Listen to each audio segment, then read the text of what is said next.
So welcome back to my channel. This is Dom, and just had a delivery of some new 3D bits from SABOTAG3D, which I thought I'd show you because I thought they looked really interesting on the internet, and this is very much first impressions. So I bought, shove that out of the way, they're doing some nice interesting sort of walls with fences on top, which I really like the look of. So I've ordered these.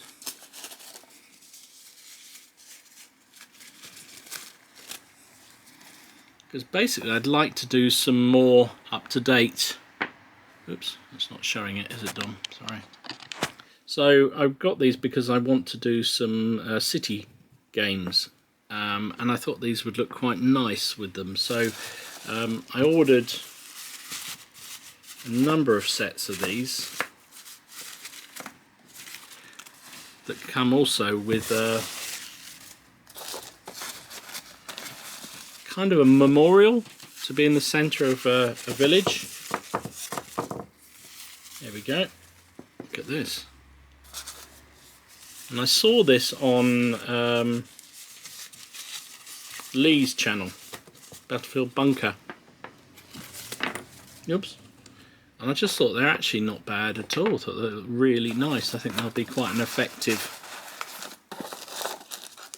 Let's get rid of that for the moment.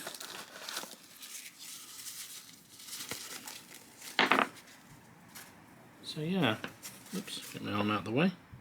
Number of railings. They're not exactly cheap.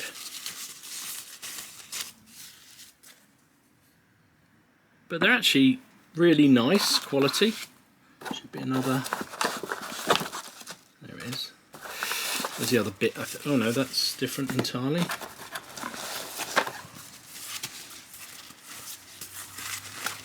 Right. Okay. Oh, I see. That goes like that. Alright. Like that.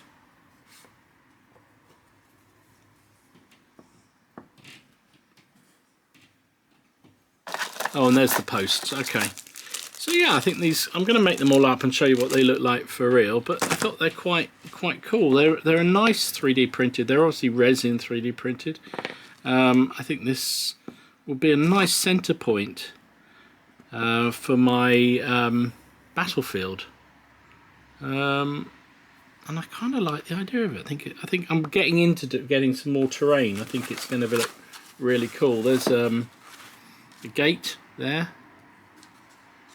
which is separately sent, which is, I think, yeah. So I'm kind of interested by how these come out. So I'll give you an update in a minute of how they paint up. I also bought some of his new 3D printed movement trays. Now, I did a video a while back on his earlier versions of these, and I actually took it off the channel because I had terrible problems with warpage, and I thought I can't really do a video saying how good they were, and I did think they were really good when they warped. And in fairness to the guy who runs 3D SABOTAG3D, he had no issue with replacing them at all. And I'd bought the older variety, which were much more sort of pronounced bobbly, and he sent me replaced them with the newer ones, and I haven't had any issues at all. So I kind of feel a bit happy to redress the balance. So I bought a few of these, well, 3 of them. They're 20mm holes, 10 by 10s, or 10 figures each, which will be useful for the militia in sharp practice games. You know how deadly they are in sharp practice games, and also for muskets and tomahawks as well. So I'm kind of getting to the point where I want to have enough bases for my entire... So each regiment already has their bases already allocated, so I don't have to go scrabbling around trying to find, you know, when I'm going to a game, that I've got the right bases to go with the troops. So that's why I bought a few more. And I've got loads of the MDF ones, but I quite like these. I think they take a lot less effort. You can just a bit of dry brushing and maybe a tuft or two. Probably don't even need a tuft. They come out quite well. So I'll show you what they come out like. I also bought this. This is a force morale chart for sharp practice. Now this was quite expensive. It's £12, and I would ordinarily have two, one for each side, but I thought, well, for the time being, I'm just going to use one, and I'll just have to put a counter in each to represent the different sides, because I wasn't going to spend another £12 on what basically is a bit of plastic. But I need a better one than I've got for that, so that's what I went for. And also he started to do some nice first fire tokens, which I've got some MDF ones, but I quite like the idea of being able to paint these up and have them dry brush so they actually hide a bit better behind the bases and less obvious, so they'll sit behind those quite well. So we'll paint these up and I'll show you what they look like together. So I have put together this monument, and it was a tricky little beggar, I have to say. So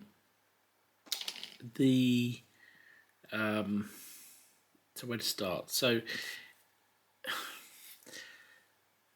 the steps that obviously lead into the monument itself, which is designed to do like this, you can see, obviously that's quite a lot higher.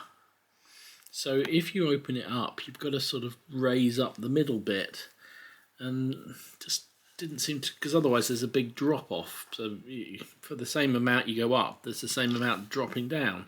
So kind of is a bit odd, really. So I've made up the level with some MDF bits, and then I used the Steve couscous method. I say Steve, he hasn't actually used couscous, it was my idea. Well, it was his idea and I did it. So this is just couscous to simulate gravel. And then I put a pedestal effectively for the statue and the cross here to go on. I got some bricks that I've got and sort of basically laid a wall and then put a piece of MDF on top, and then the statue piece on top, because I just felt that otherwise it just felt like you were, as I say, it was, the step in was too high basically. The other bit which is really fiddly, I found it with all the railings on these things, they're so finely attached. The finial bits that connect here are so fine that they snap off incredibly easy. I've had to repair this one, I've had to repair one of the other walls, because they break off so incredibly easily. That said, I think the effect is quite good. I'm going to enjoy painting these up, although having made it up, it's going to be a little awkward to get in there with the paintbrush, particularly, as I say, since some of these are so delicate. The other issue is joining the walls up was quite tricky. The posts don't quite meet.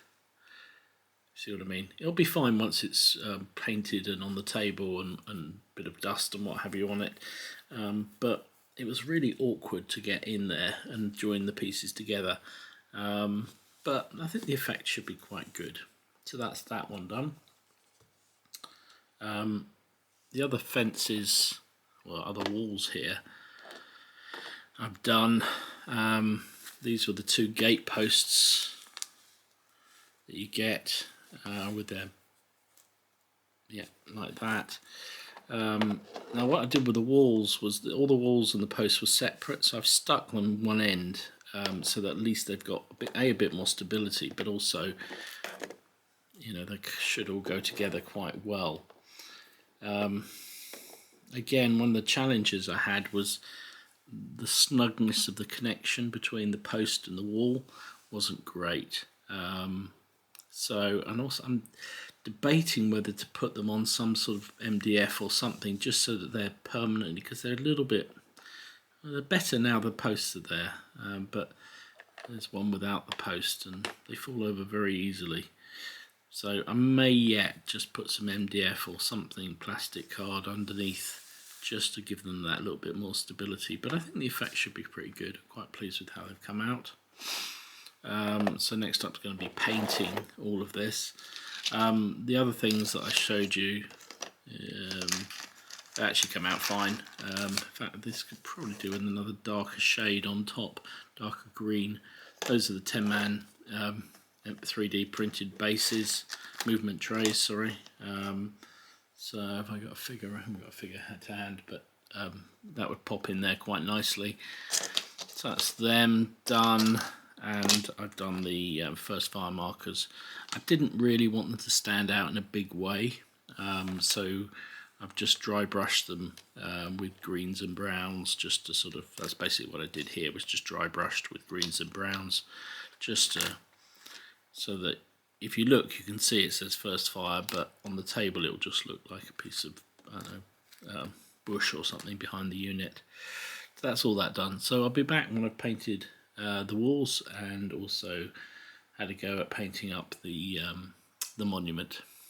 So I've been working my way through painting these fellas, the gates and the walls with the railings on them, plus the gates here. Quite pleased how they've come out. Under this light they look a little greener than they do when I take them out and put them under normal lights, because this is obviously true light that I use for painting. I may darken them down a bit more, but I'm quite pleased. I wanted to get the effect of really weathered and worn walls, because in my mind I have this image of just that sort of, I could have done them perfectly or red brick or something, but I wanted them to look like, you know, kind of in the middle of a city where war is going on around it. Process I took, watered down some stone golem from Army Painter, brushed that all over the walls themselves. The railings was what's this one? Vallejo natural steel, which was the railings here, and then basically what I did was a interchangeable amount of washes on top. I used this one, Balaam Tan Green, which is what's giving it the green tint, and also Sepa, that one, sepia, over the top. And once it's all dried thoroughly, then I gave it a good dry brushing with white, with an off-white, just slightly off-white. And then it had a wash with Agrax Earthshade, Liquid Talent, as Travis from Tabletop CP says. And that's basically it. I varnished it with a spray varnish, and I'm quite happy with how they've come out. Say they look a little bit green under this light, but when I take them away they're not so bad, but then you can't see them. So yeah, I think they'll be fine. So I'm going to do that memorial. I'm going to do it exactly the same way, and then we'll come back and see what it all looks like. And there we go. There's the various walls with railings completed. I think they've come out all right. I was a bit concerned maybe they were a bit too greeny brown, so in the end I've just given them a very generous brushing of light brushing of an off-white colour, just to sort of mute down that that greeny brown colour, but it's still there coming through, which is kind of the effect I wanted. It looks a lot brighter under this this strong light than it does from sort of on the tabletop. So I'm quite happy how they've worked out. Obviously you've got the gates here, you've got a number of different bits of wall. I think it should look pretty effective on the table, so pretty pleased with those. Say, got to be careful about the sense about how fragile these railings are. Break off incredibly easily. so storage is going to have to be careful with these fellas, but overall happy. I think it will look really good on the table. And here's the memorial all finished, and I really like it. I'm very pleased with how it's come out. As I said, it's a bit fiddly putting together, so the fact I had to build everything up was a bit frustrating because the steps were the wrong height for the you know, if I just put this monument down, it would look wrong, I think. So yeah, fiddly, but the effect is really good, and I'm really pleased how it came out. I did exactly the same as I did with the walls, that greeny brown, washes over the top, then dry brushed it within an inch of its life with a sort of off-white colour, which I think has worked really well. The couscous gravel in the middle has just had a very watered down earth brown over the top of it, then dry brushed with sort of stony colour, and then light brushed again at the end with white. Actually, you can't quite see. There we go. The Jesus on the cross at the top here. I basically used bronze on that, and then with the washes over the top just to dull it down. Generous use of tufts, just to sort of show that sort of weathered look, which is what I was going for. And yeah, I think I'm really pleased with the result of that. I think it's come out beautifully, and we have a really nice centre point for the battlefield. And I think the other walls will go in with it as well. So yeah, really pleased with how that's come out. Sorry, I'm woggling around, but it's a bit big to fit on the camera. Really pleased with how that came out, and I think it'll be, as I say, a good centrepiece. As I say, it needed a little bit of work, but at the end of the day, I think the work was worth it. And you know, gonna have to be careful because it's quite fragile, but it's gonna look good on the table, isn't it? So there you go. There's my SABOTAG3D printed terrain pieces and bases and things, and I think it was good purchases. I'm quite pleased with the purchases I made there. This I think is absolutely fabulous. I'm really pleased with it. The walls are pretty good. Quite happy with the bases. I think the new movement trays seem to be much more resilient. No hint of any warping, so I'm really pleased with them. And the markers likewise very good. The thing I think, as I said, I think is a little bit expensive is the Sharp Practice Force Morale thing, but you know, you can't have everything, and it's a pure luxury because you can just use other things. But I think really overall very satisfied with these 3D printed materials. I think definitely it's funny, we were talking about this on Plastic Crack podcast on the other Monday night with Rich Clark from Two Fat Lardies, and we were talking about the growth of 3D printing and how good it is. And I think particularly for terrain, it's phenomenally good. Really makes you able to produce some really high quality terrain at very reasonable prices. Now these were commercially bought 3D printed, but I think in time we'll be doing these sort of things at home or using a third party to print them out for us. Really nice indeed. Anyway, hope you enjoyed the video. If you did, please like, subscribe, do all the good stuff, and comment down below what you think about the state of 3D printing and any kind of terrain that you're looking to build or buy. Love to know. And stay safe, stay well, and I will see you again soon. This is Dom, signing out.